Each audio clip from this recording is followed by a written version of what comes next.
جب نجران کے عیسائیوں کے ساتھ مباہلے کا وقت آن پہنچا اور اللہ نے قرآن میں اس منظر کو بیان کیا ہے، قُلْ تَعَالُوا نَدْعُ أَبْنَاءَنَا وَأَبْنَاءَكُمْ وَنِسَاءَنَا وَنِسَاءَكُمْ وَأَنفُسَنَا وَأَنفُسَكُمْ ثُمَّ نَبْتَهِلْ۔ اے محبوب ارشاد کر دیجئے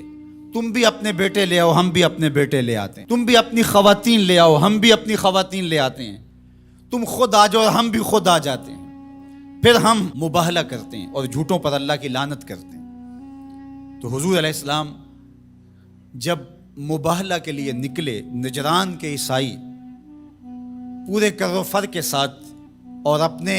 لوگوں کے ہمراہ منتظر تھے، تو حضور نکلے تو حضور کے ساتھ حضرت علی المرتضیٰ رضی اللہ تعالیٰ عنہ تھے،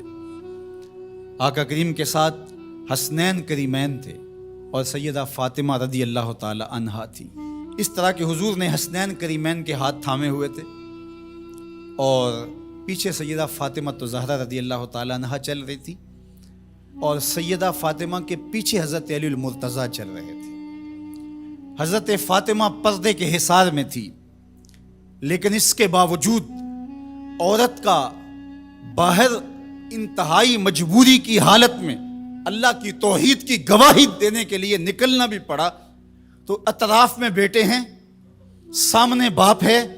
اور پیچھے شوہر ہے اور ماحول مدینے کا ہے، سارے چاہنے والے اور محبت کرنے والے ہیں، اور یہ شہزادی کونین وہ ہیں کہ اگر یہ گھر سے نکلیں تو کائنات کی آنکھیں خم ہو جائیں اور پلکوں پر پردے آ جائیں، لیکن اس کے باوجود جب نکلتے ہیں، بلکہ میں نے کہیں پڑھا کہ آپ کے قدموں کے نشان پر حضرت علی المرتضیٰ رضی اللہ تعالیٰ عنہ قدم رکھتے کہ قدموں کا نشان بھی باقی نہ بچے۔ عورت کو گھر سے نکلنے کے لیے یہ ایک ضابطہ دیا کہ بامر مجبوری عورت کو گھر سے نکلنا بھی پڑے تو اس کو اپنے محرم کے ساتھ کس احتیاط سے نکلنا پڑے گا۔ اللہ اکبر! یہ ملکوتی قافلہ، یہ تقدس مآب قافلہ جو 5 نفوس پر مشتمل تھا، جس پر میرے حضور نے ارشاد فرمایا اللہم ہؤلاء اہلی، اللہ یہ ہیں میرے اہل، یہ ہیں میرے گھر والے۔ اللہ اکبر! میری کل کائنات یہ ہے، اور آج تیری توحید کی گواہی کے لیے، سچائی کی گواہی کے لیے، مباہلے کے لیے لے کر کے پیش ہو رہا ہوں۔ اللہ اکبر! اب جب مباہلے کا وقت آیا اور ان لوگوں کو دیکھا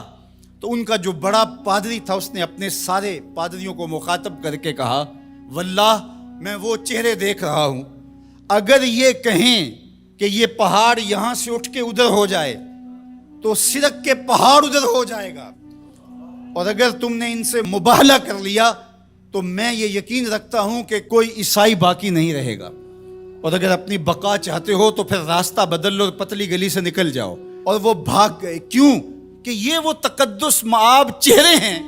کہ اگر یہ پہاڑ کو کہیں اپنی جگہ سے ہٹ جا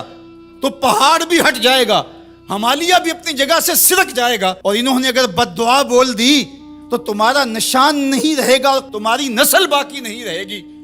میرے ان جملوں پر اور میری اس گفتگو پر تھوڑی دیر ٹھہر جائیں۔ انہوں نے کہا کہ اگر انہوں نے بد دعا بول دی تو کوئی عیسائی موجود نہیں رہے گا، اور انہوں نے آل رسول کا حیا کرتے ہوئے مباہلے سے پسپائی اختیار کر لی۔ آج دنیا کے جس خطے میں بھی آپ چلے جائیں، آپ کو جیسے بھی عیسائی ضرور ملیں گے، ان کا مذہب جس صورت میں بھی ہے بہرحال موجود ملے گا، لیکن جنہوں نے حیا نہیں کیا اس یزید کی نسل آپ کو کہیں بھی نہیں ملے گی، اس شمر کی اولاد آپ کو کہیں نہیں ملے گی، ابن زیاد کی نسل آپ کو کہیں نہیں ملے گی۔ میں نے تو دنیا گھومی ہے، مجھے آج تک کوئی شخص نہیں ملا جس نے کہا میں یزید کی اولاد سے ہوں، آج تک کوئی شخص نہیں ملا جس نے کہا کہ میں اتنی پشتوں میں جا کے خولی سے ملتا ہوں، کسی نے یہ نہیں کہا کہ میں شمر کے نسب سے تعلق رکھتا ہوں، لیکن کائنات کے جس کونے میں گیا ہوں کسی نے کہا میں موسیٰ کاظم کی اولاد سے ہوں، کسی نے کہا میں جعفر صادق کی اولاد سے ہوں، کسی نے کہا میں امام علی رضا کی اولاد سے ہوں، میں حسنی سید ہوں، میں حسینی سید ہوں۔ تو یار نام تو ان کا باقی رہا، تو یزید کا تو نشان مٹ گیا، تشخص بھی مٹ گیا، اور حسین کے روزے پہ آج بھی جھنڈے جھولتے دکھائی دیتے۔ فخر کا دل میں دریچہ باز کرنا چاہیے، جن کا تو آقا ہے ان کو ناز کرنا چاہیے۔ ہمارے لیے فخر ہے کہ ہم حسینی ہیں، حسینی ہونا اعزاز ہے، حضور کی آل کی محبت اور ان کی ولا یہ ہمارے سینوں کا اجالا ہے، یہ باطن کی روشنی ہے۔ اقبال کہتا ہے کہ آج اگر آپ میرے اندر ایمان کی حرارت دیکھتے ہیں اور اسلام کا حقیقی فلسفہ اگر میرے نوک قلم سے ٹپکتا ہوا دیکھتے ہیں تو یہ نور، یہ اجالے اور یہ روشنیاں